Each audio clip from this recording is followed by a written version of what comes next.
আমি জানি আপনারা হচ্ছে যে ডিভিশনে হাঁটতে, হাঁটতে আপনারা অনেকেই অতিষ্ঠ হয়ে গেছেন। অনেকেই বলতেছেন স্ক্রিপ্টিং আছে, অনেকেই বলতেছেন স্ক্রিপ্টিং নাই। আসলে স্ক্রিপ্টিং আছে কি নাই সেটা পরের বিষয়। আগে আমরা জানতে হবে যে আমরা কি মিস্টেক গুলো করতেছি যার জন্য আমরা ডিভিশনে ম্যাচ হারতেছি। সো আসসালামু আলাইকুম, সকলে কেমন আছেন? আমি জানি আপনারা সকলে ভালো আছেন। সো আজকে আমরা কথা বলবো যে আমাদের ডিভিশন ম্যাচগুলোতে হারা এবং হচ্ছে যে অনলাইন ম্যাচে আমরা কেন হারি, কি মিস্টেকের কারণে আমরা অনলাইন ম্যাচগুলোতে হারি এবং আমরা প্রপার ভাবে স্কিল এবং হচ্ছে যে ফিনিশিং করতে পারতেছি না, প্রপার ভাবে পাসিং করতে পারতেছি না। সো চলেন কথা না বাড়িয়ে আমরা ভিডিওটা শুরু করি এবং কি মিস্টেকের কারণে আমার খেলাটা নষ্ট হচ্ছে সেগুলা জানি। Mistake number one. So mistake number one হচ্ছে যে আমরা বারবার হচ্ছে নিজেদের ফরমেশন গুলো চেঞ্জ করা।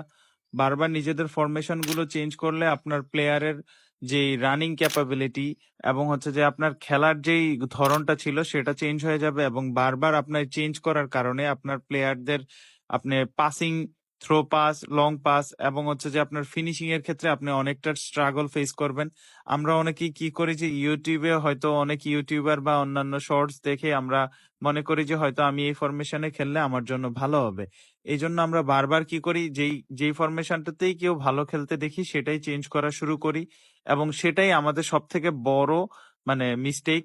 এটা বারবার মিস্টেক করার কারণে আপনার প্লেয়ারদের যেই রানিং ক্যাপাবিলিটি থাকে এবং হচ্ছে যে আপনার প্লেয়ারদের যেভাবে পাসিং দেওয়ার কথা ছিল সেই পজিশনে আপনি প্লেয়ারদেরকে পান না, তখন উল্টাপাল্টা পাস হয় এবং অপোনেন্টস বলগুলো ট্যাকেল করে নেয়। তো মিস্টেক এটা করা যাবে না কখনোই, হচ্ছে যে অন্য কেউর ফরমেশন ট্রাই করতে যাবেন না। আপনি যেই ফরমেশনে অনেকদিন ধরে খেলতেছেন সেই ফরমেশনেই খেলেন। খেলা ম্যাচ হারলেও কোনো সমস্যা নেই, সেই ফরমেশনেই আপনি স্টেবল থাকেন। আদারওয়াইজ এভাবে বারবার ফরমেশন চেঞ্জ করতে থাকলে আপনার খেলা সবসময়ই নষ্ট হইতে থাকবে, কখনোই আপগ্রেড হবে না। Sponsor time. আজকে আমাদেরকে যে স্পন্সর করেছেন top up legends BD, so ওনার থেকে আপনারা হচ্ছে যে একদম স্বল্প মূল্যে কয়েন নিতে পারবেন। আমিও ওনাদের থেকে কয়েন পারচেস করি, ওনারা অনেক ট্রাস্টেড, এটার বিশ্বস্ততা আমি আপনাদেরকে দিচ্ছি। সো আপনারা যাদের হচ্ছে যে কয়েন দরকার, এখন রুমিনিং এর বক্স আছে, দেন হচ্ছে যে সামনে যেসব বক্স গুলো আছে, সো ওইসব বক্সের জন্য যদি কয়েন পারচেসের দরকার হয়, একটা ট্রাস্টেড সাইট খুঁজতেছেন, সো আপনারা ওনাদের থেকে হচ্ছে যে কয়েন পারচেস করতে পারেন। কয়েন পারচেস করার জন্য ওনাদের হোয়াটসঅ্যাপ গ্রুপ এবং ফেসবুক গ্রুপের লিংক আমি হচ্ছে যে কমেন্ট সেকশনে পিন করে দিব। সো আপনারা ওইখানে গিয়ে নক দিয়ে ওনাদের সাথে কথা বলে কয়েন পারচেস করতে পারবেন। মিস্টেক নাম্বার টু, আমরা অলওয়েজ হচ্ছে ড্যাশ বাটন প্রেস করে রাখি। যদি আপনি অলওয়েজ ড্যাশ বাটন প্রেস করে রাখেন, আপনার প্লেয়াররা সেই পারফরমেন্সটা করতে পারবে না যেটা আপনি চাচ্ছেন। আপনার প্লেয়ারের কাছে যদি 99ও ফিনিশিং থাকে এবং 99 ডিফেন্ডিং স্ট্যাটস এবং 99 পাসিংও থাকে, তখন সেই প্লেয়ারটা যখন আপনি ড্যাশ বাটন প্রেস করে রাখেন তখন সেই প্লেয়ারের পারফরমেন্সটা 40% বা 50%-এ নেমে চলে আসে। যদি আপনার প্লেয়ারের কাছে 99% থাকে তাহলে সেই প্লেয়ারটা পারফর্ম করবে লাইক 40% পাসিং আছে তার কাছে, এমন। তো অলওয়েজ ড্যাশ বাটন প্রেস করা যাবে না। ড্যাশ বাটন আমরা আমাদের একটা বদভ্যাস হয়ে গেছে যে আমরা প্রত্যেকেই ড্যাশ বাটন ধরে রাখি, হয়তো মনে করি যে ড্যাশ বাটন দিয়ে আমি পার হয়ে যাব বা আমি ড্রিবলিং করতে যাব। আপনি কখনোই ড্যাশ বাটন ধরে হচ্ছে যে প্রপার ভাবে ড্রিবলিং করতে পারবেন না, অথবা ড্যাশ বাটন ধরে আপনি প্রপার ভাবে পাসিং করতে পারবেন না। সো পাস দেওয়ার আগে এবং হচ্ছে যে শুটিং দেওয়ার ক্ষেত্রে অলওয়েজ ট্রাই করবেন যে ড্যাশ বাটন ছেড়ে দেন হচ্ছে যে শুটিং এবং পাসিং গুলো করার জন্য। আদারওয়াইজ আপনার প্লেয়ার গুলো যে পারফরমেন্সটা পাওয়ার কথা ছিল সেই পারফরমেন্স করবে না, যদিও আপনার কাছে এপিক বা যেই প্লেয়ারই থাকুক না কেন। তো ড্যাশ বাটনটা যথাসময় ইউজ করার চেষ্টা করবেন, আদারওয়াইজ আপনার খেলাগুলা এই ড্যাশ বাটনই আপনার খেলাটা নষ্ট করবে। ড্যাশ বাটন ছেড়ে কিভাবে খেলতে হয় এবং কিভাবে পাসিং দিতে হয় সেটা নিয়ে আমি একটা ডিটেলস ভিডিও নিয়ে আসবো। সো আপনারা সাবস্ক্রাইব করে আমাদের পাশেই থাকেন এবং নেক্সট টাইম যেই ড্যাশ বাটন নিয়ে ড্রিবলিং এর একটা ভিডিও দিয়েছিলাম এর আগে, সো ওই ভিডিওটাও চাইলে আপনারা দেখে আসতে পারেন যে কিভাবে হচ্ছে আপনি ড্রিবলিংটা করবেন। তো আমি ভিডিওটা পিন কমেন্টসে দিয়ে দিব, সো আপনারা দেখে নিয়েন। মিস্টেক নাম্বার থ্রি, প্রপার ভাবে ফিনিশিং করতে না পারা। সো প্রপার ভাবে কিভাবে আপনি ফিনিশিং করবেন এটা নিয়ে আমি ডিটেলস একটা ভিডিও আনবো। তারপরেও আজকে আমি কিছু হিন্টস দিচ্ছি যে কোথায় কোথায় আপনার ফিনিশিং এর ক্ষেত্রে আপনার কি ইনস্ট্রাকশন ফলো করা লাগবে।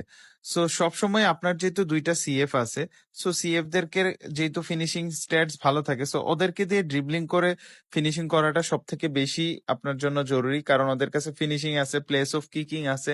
সো ওদেরকে দিয়ে আপনি ফিনিশিং করার ট্রাই করবেন। আর যদি সেটা সম্ভব না হয়, অলওয়েজ এএমএফ অথবা হচ্ছে যে সিএফ, এই দুইটা পজিশনের প্লেয়ারদেরকে দিয়েই হচ্ছে যে ফিনিশিং করার ট্রাই করবেন।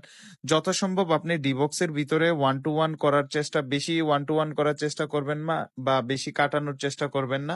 মানে সিম্পল যেগুলো সিচুয়েশন আছে, সো সেই সব সিচুয়েশন গুলো আপনি তৈরি করার চেষ্টা করবেন। আমি এখানে কয়েকটা সিচুয়েশন আপনাদেরকে দেখিয়েছি। সো ওই ফরমেশন গুলো হচ্ছে যে কখন আপনার প্লেয়ারকে রানিং করানো লাগবে, কখন ওয়ান টু ওয়ান পাস করা লাগবে, এগুলা সম্পর্কে আপনার টোটালি একটা বেসিক নলেজ থাকা লাগবে। তো এই বেসিক নলেজটা হচ্ছে যে আপনি কখন ওয়ান টু ওয়ান পাস করবেন। ওয়ান টু ওয়ান পাস করবেন যখন আপনাকে অপোনেন্টস টোটালি মানে ব্লক করে রাখতেছে, যে আপনার প্লেয়াররা রানিং করে যাচ্ছে বাট আপনার প্লেয়াররা বল পাচ্ছে না। তো ওই সব সিচুয়েশনে আপনি ওয়ান টু ওয়ান পাস করবেন। এরপরে যে ফিনিশিং ট্রিক্সটা সেটা হচ্ছে যে প্রপার ভাবে থ্রো পাস ইউজ করা। সো থ্রো পাস আপনি কিভাবে ইউজ করবেন সেটা নিয়ে আপনাদের এখন জানাচ্ছি।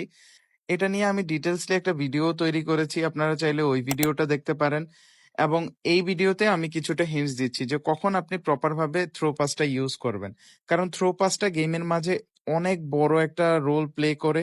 এই প্রপার ভাবে থ্রো পাস দিতে পারলে আপনার সিএফ গুলো একদমই ফাঁকা হয়ে যায়, অপোনেন্টস ডিফেন্স সেগুলো ট্যাকেলই করতে পারে না। তো এই জন্য প্রপার ভাবে থ্রো পাসটা ইউজ করবেন তখনই যখন আপনার নিজের প্লেয়ার রানিং অবস্থায় আছে। যদি আপনার প্লেয়ার দাঁড়িয়ে থাকে সেই অবস্থায় আপনি পাসিং ব্যবহার করবেন। আর যদি আপনার প্লেয়ার রানিং অবস্থায় থাকে তখন আপনি থ্রো পাসটা ইউজ করবেন। আদারওয়াইজ থ্রো পাসটা আপনি যদি বারবার ইউজ করতে থাকেন আপনার প্লেয়ারের কাছে কিন্তু বল যাবে না এবং বল অপোনেন্টস ইন্টারসেপ্ট করে নিবে। সো এই জন্য প্রপার ভাবে থ্রো পাসটা ইউজ করাটা সব থেকে বড় অ্যাডভান্টেজ হবে আপনার তখনই যখন আপনি এটা সম্পর্কে প্রপার নলেজ গেইন করবেন। আশা করি ভিডিওটা আপনাদের অনেক পছন্দ হয়েছে। যদি ভিডিওটা একটু পছন্দ হয়ে থাকে তাহলে আমাদের ভিডিওটা লাইক দিয়ে দেন। আর যদি আপনারা নতুন হয়ে থাকেন আমাদের চ্যানেলটা সাবস্ক্রাইব করে দেন। আমরা প্রায় 10,000-এর কাছাকাছি। আমাদের আর মাত্র 1,000 সাবস্ক্রাইবার লাগে 10,000 হওয়ার জন্য। আপনারা চাইলে আপনাদের বন্ধুদের সাথে এগুলো শেয়ার করতে পারেন। আমাদের চ্যানেলে অনেক ধরনের টিউটোরিয়াল ভিডিও আছে। আপনারা চাইলে আমাদের চ্যানেলটাও ঘুরে দেখতে পারেন। আর রিসেন্টলি আমরা একটা কোর্স চালু করেছি ই ফুটবলের এ টু জেড। সো ওই কোর্সটা আপনারা চাইলে করতে পারেন, যারা হচ্ছে যে ই ফুটবলের একদমই নিউ বা যারা ই স্পোর্টস এ খেলতে চাচ্ছেন তাদের জন্য আমরা এই কোর্সটা প্রায় 3-4 মাস ধরে চালাচ্ছি। আপনারা যারা নতুন আছেন আপনারা চাইলে ওই কোর্সে জয়েন করতে পারেন। ওই কোর্সের ফি একদমই অল্প রাখা হয়েছে, 250 টাকা মাত্র। এবং 5টা ক্লাস করানো হবে রাত 7:30 থেকে 8:30 পর্যন্ত। উইকলি 3 বার ক্লাস করানো হয়। সো আপনারা চাইলে আমাদের ওই কোর্সে জয়েন করতে পারেন। আমাদের অলমোস্ট 400 থেকে 500 জনের মতো স্টুডেন্টস এখন পর্যন্ত ওই কোর্সে জয়েন করছে। সো আপনারা রিভিউর জন্য আমাদের হোয়াটসঅ্যাপ গ্রুপেও চাইলে জয়েন হইতে পারেন। সো আজকের জন্য এতটুকুই।